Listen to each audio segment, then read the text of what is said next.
আরে বাহ জ্যোতি, তুই তো আজকে পুরো টাইমে এসেছিস। হ্যাঁ, আজকাল তুই টাইমেই আসছিস।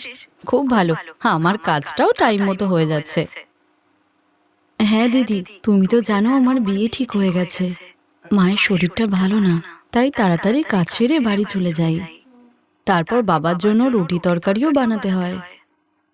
ঠিক আছে, তুই একটা কাজ কর, আগে পার্লারটা খুলে ওখানে পরিষ্কার করে দে। আজকে ব্রাইডাল বুকিং আছে, এক্ষুনি কাস্টমার চলে আসবে, বুঝলি? ঠিক আছে দিদি। জ্যোতি মনিকার বাড়িতে কাজ করত, আর বেশ কয়েক বছর ধরে মনিকা তার বাড়িতে একটি বিউটি পার্লার খুলেছিল। মনিকার কাছে অনেক কাস্টমার আসতো, তার মধ্যে একটি সুধা নামের মেয়েও ছিল যে প্রায়ই মনিকার পার্লারে আসতো। আর তাই মনিকা আর সুধার মধ্যে ভালো বন্ধুত্ব হয়েছিল। মনিকা দিদি, তোমার জল। হ্যাঁ দে। তুই স্নান করে এসেছিস তো? আজকে আমার সোমবারের উপোস আছে, পরিষ্কার পরিচ্ছন্ন হাতে জল না খেলে আমার উপোসটা ভেঙে যেতে পারে। দিদি, আমি স্নান করেই এসেছি। আমিও সোমবারের উপোস করি। যদি যা, চা নিয়ে আয়। সুধা, তুই বস, একটা ব্রাইডাল মেকআপ এসেছে, আমি করে নিই। শালি, রিমা, তোমরা ক্লায়েন্টের কাছে যাও, আমি আসছি। হ্যাঁ হ্যাঁ, তুই আরাম করে কাজ কর। এই শোন, বলছি আমি বুধবার দিন থ্রেডিংটা করিয়ে নেব, আর ওই দিনেই আমার ব্লিচ আর ফেসিয়ালটা করিয়ে দিস। তুই তো জানিস আমার বাড়িতে অনুষ্ঠান আছে, তাই শুক্রবারের আগে আমি এসব করে নেব। আর ভালো করে আমার হেয়ারস্টাইল আর মেকআপ করিয়ে দিস। ঠিক আছে, করে নিস। বাড়িতে অনুষ্ঠান থাকার কারণে সুধা পরপর কদিন পার্লারে আসতেই থাকে, আর তখন যদিও কাজে আসতো। মনিকা দিদি, ব্রাইডাল মেকআপের অনেক খরচ, বলো? হ্যাঁ, টাকা তো আমি সবার থেকে নেই, কিন্তু তুই কেন জিজ্ঞাসা করছিস? তুই টেনশন করিস না, আমি তোর মেকআপ এমনিই করে দেবো। এখনো তো সময় আছে বিয়ের। হ্যাঁ দিদি, এখনো কিছুদিন বাকি আছে। থ্যাংক ইউ দিদি, তুমি আমার মেকআপ করিয়ে দেবে, এটা আমি মাকে বলেছিলাম। আচ্ছা দিদি, আমি চা করে নিয়ে আসি। তুমি সকাল থেকে কাজ করছো, ক্লান্ত হয়ে গেছো। মনিকার বান্ধবী সুধা এই সব কথা শুনেছিল। এই মনিকা, শোন, আমি কি শুনলাম, জ্যোতির বিয়ে নাকি? হ্যাঁ, এই মাসের 15 তারিখ ওর বিয়ে। আমি ওর ব্রাইডাল মেকআপ করিয়ে দেব। আসলে আমার থেকে মেকআপ করানোর ওর খুবই ইচ্ছা। তোর কি মাথা টাথা খারাপ হয়ে গেছে নাকি? এত দামি মেকআপ প্রোডাক্ট তুই ওর মুখে লাগাবি? আরে ও একটা কাজের মেয়ে, তুই নিজে ভাব, ওকে তৈরি করতে তোর ঘৃণা হবে না? সত্যি তুই খুবই সরল। আরে এই কাজের মেয়েরা খুব চালাক হয়, ইচ্ছা করে গরিব হওয়ার নাটক করে যাতে তোর মতো ভালো মানুষদেরকে ফাঁসাতে পারে। না না সুধা, এমন কিছু নয়, বেচারি খুবই গরিব। এখন ওকে বিয়ের কোণে কে সাজাবে? আর আমার তো নিজেরই বিউটি পার্লার, ও আমার বাড়িতে কাজ করে, এতটুকু সাহায্য তো আমি করতেই পারি, বল? আমি তো তোকে এটাই বলবো, কাজের লোকেদের বেশি মাথায় তোলা ঠিক না। তুই ভুল করছিস, দেখিস তোর সঙ্গে খারাপ কিছু না হওয়া পর্যন্ত তুই বুঝবি না। মনিকা সুধার কথাতে কোনো গুরুত্ব না দিলেও সুধা নিজেকে প্রমাণ করার জন্য একটা পরিকল্পনা করে ফেলেছিল, আর সুধার বাড়ির অনুষ্ঠানের জন্য সে মনিকার কাছে তৈরি হতে এসেছিল। মেকআপ কিটটা কোথায় গেল? সকাল থেকে খুঁজেই যাচ্ছি, পাচ্ছি না।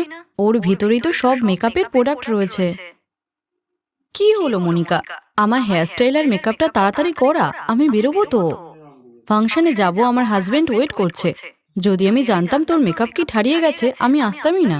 এ তুই রেখেছিলি কোথায়? এমনি তোর পার্লার থেকে তো কিছু হারায় না। জানি না কোথায় আছে, হেল্পারদেরও ফোন করলাম, ওরাও বললো জানে না। ঠিক আছে, কোনো ব্যাপার না, পরে খুঁজে নেব। আমার কাছে আরও একটা মেকআপ কিট আছে, ওখান থেকে তোর মেকআপ করিয়ে দিচ্ছি, ওটাও খুব ভালো। মনিকা, জ্যোতি তোর মেকআপ কিটটা চুরি করে নেয়নি তো? ওর তো বিয়ে, তাই শ্বশুর বাড়িতে নিয়ে চলে যাওয়ার জন্য হয়তো চুরি করে নিয়েছে। না না না, জ্যোতি এমনটা করবে না, ওর উপরে আমার পুরো বিশ্বাস আছে। ও এভাবে মেকআপ কিট চুরি করবে না। চল, আমি তোর মেকআপ করে দিই, বস।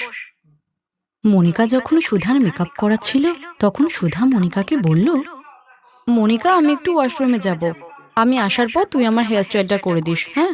আচ্ছা শোন, আমার মোবাইল আর পার্সটা এখানে রেখে গেলাম, কোনো ক্লায়েন্ট এলে তুই দেখিস, কেউ যেন আবার নিয়ে নেয় না। ঠিক আছে, তুই টেনশন করিস না, পার্লারে আজকে আমি একাই আছি, আমার দুটো হেল্পারও আজকে ছুটিতেই আছে। এরপর সুধা ওয়াশরুমে চলে গেলে তার একটি ফোন আসে। আরে, সুধার মা ফোন করেছে তো, নিশ্চয়ই তৈরি হয়ে গেছে কিনা তাই জিজ্ঞাসা করছে। আমি ফোনটা উঠিয়ে কথা বলে নেই। মনিকা হ্যালো বলতেই যাবে, ঠিক তখনই সুধার মা বলল, আরে সুধা, তুই মনিকার পার্লার থেকে আসতে এত লেট করলি। তুই ওর পার্লার থেকে যে মেকআপ কিটটা এনেছিলি, আমি ওটা দিয়ে মেকআপ করে নেব।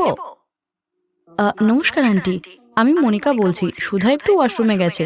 আপনি কোন মেকআপ কিটের কথা বলছিলেন? হ্যাঁ মা, নমস্কার। ওই সুধা বলছিল যে তুমি ওকে কোনো মেকআপ কিট দিয়েছ। ওই মেকআপটা খুবই ভালো। আমি তো পার্লারে যাইনি, আর সুধার পার্লার থেকে আসতে অনেকটা সময়ও লাগছে। তাই আমি জিজ্ঞাসা করছিলাম, আমি কি নিজে নিজেই মেকআপটা করে নেব? আচ্ছা মা, তুমি ওকে বলে দিও যেন সময় মতো বাড়ি চলে আসে। আমি রাখছি এখন। ঠিক আছে আন্টি, আমি বলে দেব। আর সুধার সত্যিটা জানার পর মনিকা রেগে আগুন হয়ে যায়। সুধা, সেই দিন আর আজকে পার্লারের কাজ মিলিয়ে তোর 6,000 টাকা বিল হয়েছে। তুই আমাকে আজই টাকা দিয়ে যাবি, তাহলে সব হিসাব ক্লিয়ার হয়ে যাবে। কিন্তু মনিকা, আমি তো তোর বান্ধবী, তুই তো আমার থেকে অনেক কম টাকা নিস। আমি তোর বান্ধবী নয় সুধা, তুই একটা গরিব মেয়েকে চুরির বদনাম দিয়েছিস। জ্যোতি তোর কি ক্ষতি করেছে? এত ঘৃণা করছিস একটা গরিব মেয়েকে। আজকে থেকে আমি তোর বান্ধবী নয়। হেয়ার স্টাইল করা আর এখান থেকে কেটে পড়। আর বিলটাও এখনই দিয়ে যাবি। তোর মা ফোন করেছিল, আমি সবটা জেনে গেছি। মেকআপ কিট নিজে চুরি করে জ্যোতিকে দোষ দিচ্ছিস? তোর মতো বান্ধবী থাকা লজ্জার বিষয়। হেয়ার স্টাইল করে এখান থেকে যা তাড়াতাড়ি। এই শুনে সুধার মুখ হারি হয়ে যায়, আর সে তার সমস্ত বিল মিটিয়ে দিয়ে সেখান থেকে চলে যায়। আর জ্যোতি সবকিছু শুনে কেঁদে ফেলে, যা দেখে মনিকা জ্যোতিকে জড়িয়ে ধরে। জ্যোতি, কাঁদিস না। এই অহংকারী মানুষগুলো গরিবের কষ্ট কখনো বোঝে না। ওরা শুধু মজা করতেই জানে। আচ্ছা এসব ছাড়, মন খারাপ করিস না। কিছুদিন বাদেই তোর বিয়ে, তাই সবসময় হাসি খুশি থাক, বুঝলি? তুই দেখিস, আমি তোর এত সুন্দর ব্রাইডাল মেকআপ করিয়ে দেব যে তোর শ্বশুর বাড়ির লোকেরা দেখতেই থাকবে। আচ্ছা, আমি তোর বিয়ের জন্য একটা লেহেঙ্গাও কিনেছি, ওটা আমার তরফ থেকে তোর জন্য গিফট। দিদি, সত্যি তুমি খুব ভালো। ভগবান তোমায় অনেক আশীর্বাদ করুন। এরপর জ্যোতির বিয়ের দিনে মনিকা জ্যোতির জন্য খুব সুন্দর একটা লেহেঙ্গা কিনে আনে, আর ব্রাইডাল মেকআপে জ্যোতিকে সুন্দর করে সাজিয়েও দেয়। এরপর জ্যোতির বাবা মা আর তার শ্বশুরবাড়ির লোকেরা জ্যোতিকে বিয়ের সাজে দেখে খুব খুশি হয়। জ্যোতি মনিকা আর তার হাজবেন্ডকেও তার বিয়েতে নিমন্ত্রণ করে। মনিকারা বড় লোক ছিল, আর তাই তারা জ্যোতির বাবা মাকে অনেকটা পয়সা দেয় যাতে জ্যোতির বিয়েটা ঠিকঠাক করে হয়ে যায়। এরপর জ্যোতি খুশি হয়ে তার শ্বশুর বাড়ি যায়। এরপর জ্যোতির মা সাবিত্রী মনিকার বাড়িতে কাজ করত, আর সুধার ব্যাপারে তাকে অনেক কিছু জানাতো। আর বিয়ের ফটো ভিডিও দেখিয়ে সাবিত্রী খুব খুশি হতো, কারণ সে স্বপ্নেও ভাবেনি যে বিয়ের দিন তার মেয়ে এমন সুন্দর সাজবে আর খুশি হয়ে শ্বশুর বাড়ি যাবে। আর সুধার সুন্দর জীবনের কথা শুনে মনিকাও খুশি হতো।